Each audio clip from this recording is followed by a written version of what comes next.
Scenes in a Roman Theater by Elsa Marston. Scenes in a Roman Theater is a short story.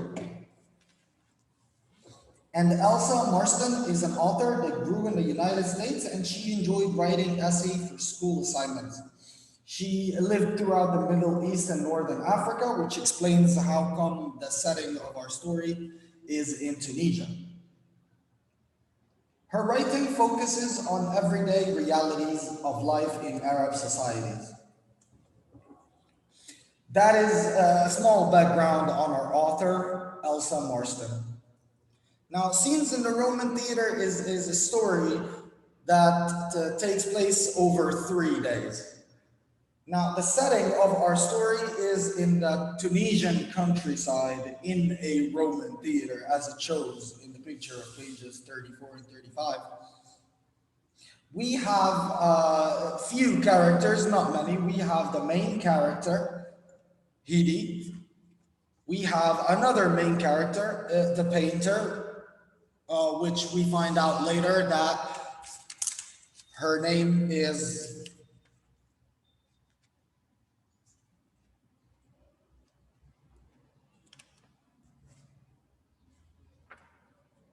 Delinda.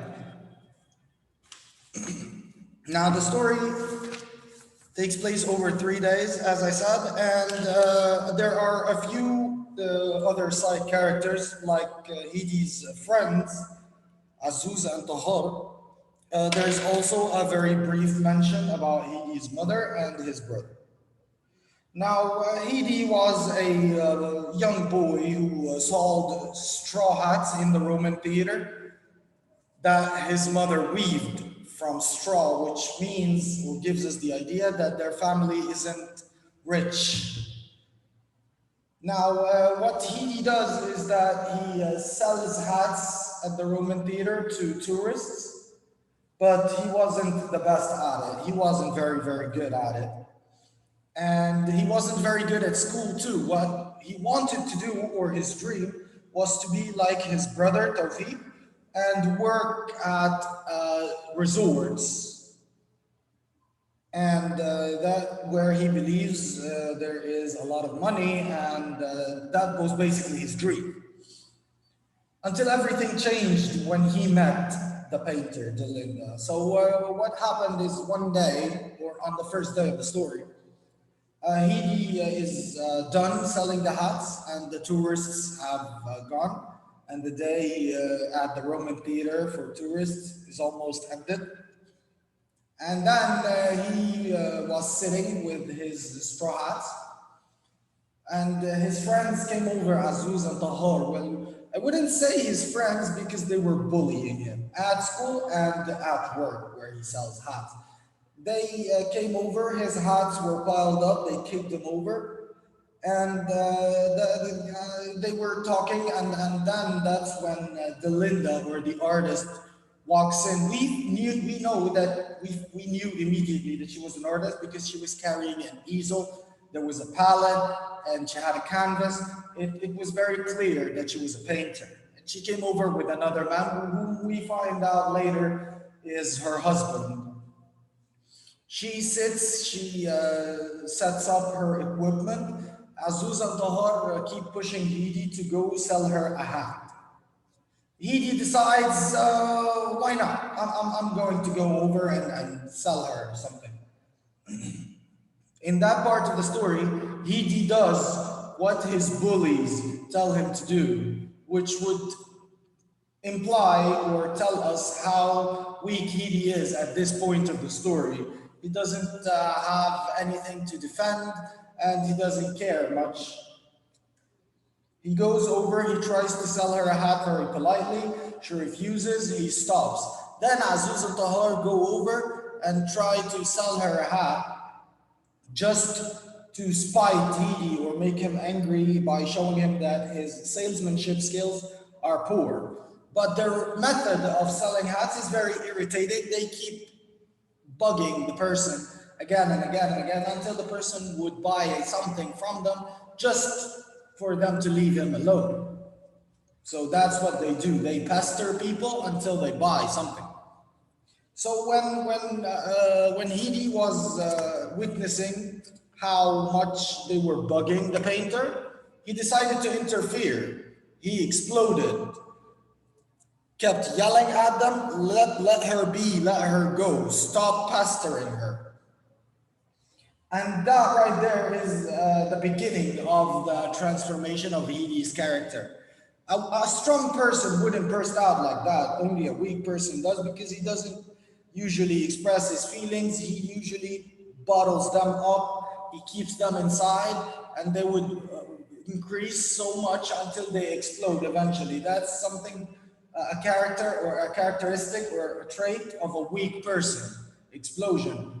And yet, it is the first time we experience Hedy expressing out his feelings and telling people what he really thinks. At that point, the painter thanks him, and she is grateful for him defending her. Afterwards, Hedy sits next to her silent, and they start talking instead of just having an awkward silence. And at the end of that conversation, he offers her that he would be her protector. He would be there to make sure that she works safely. That's how where the conversation between them ended on the first day. On the second day, Hedy goes to work.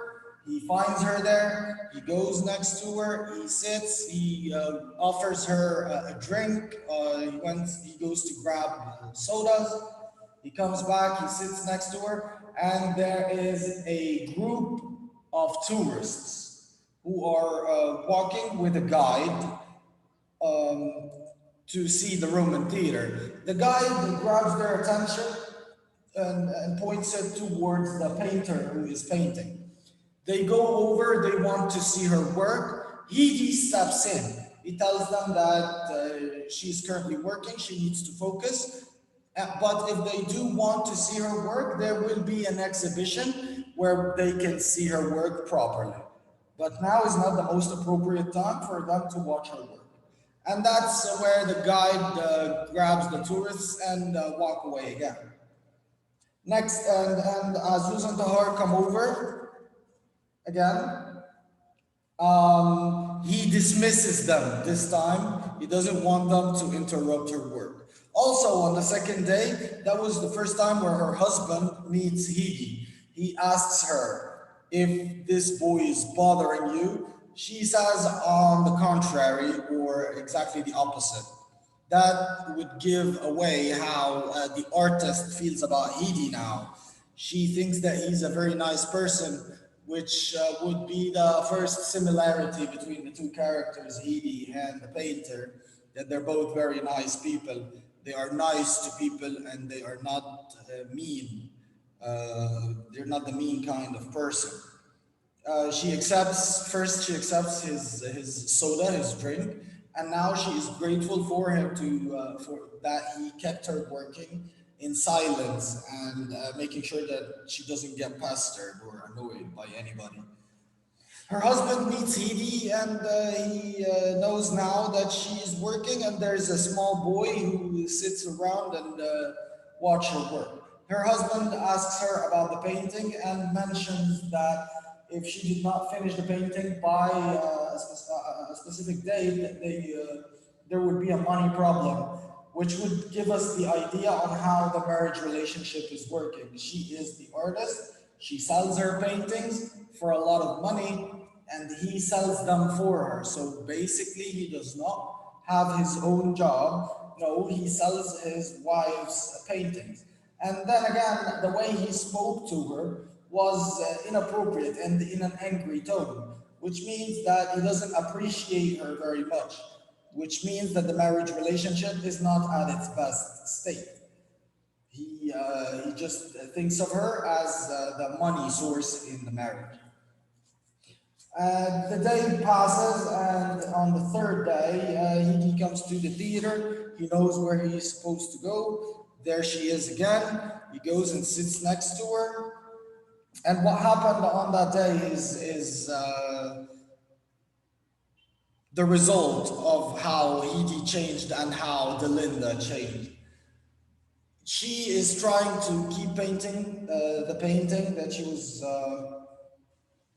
painting, and she's lost inspiration. She cannot draw anymore.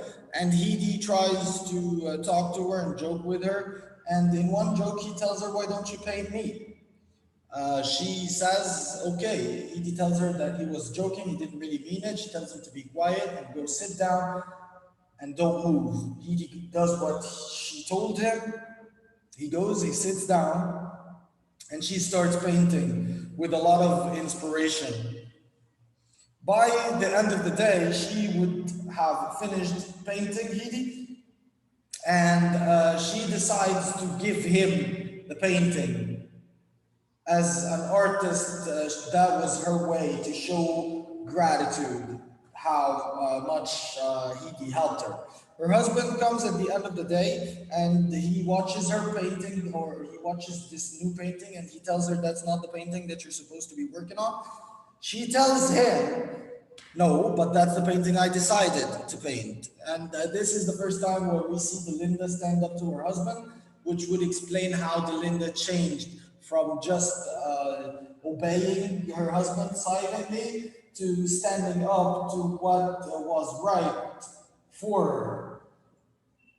She decided that she's not going to let her husband bully her anymore, and that she would do what she thinks is right.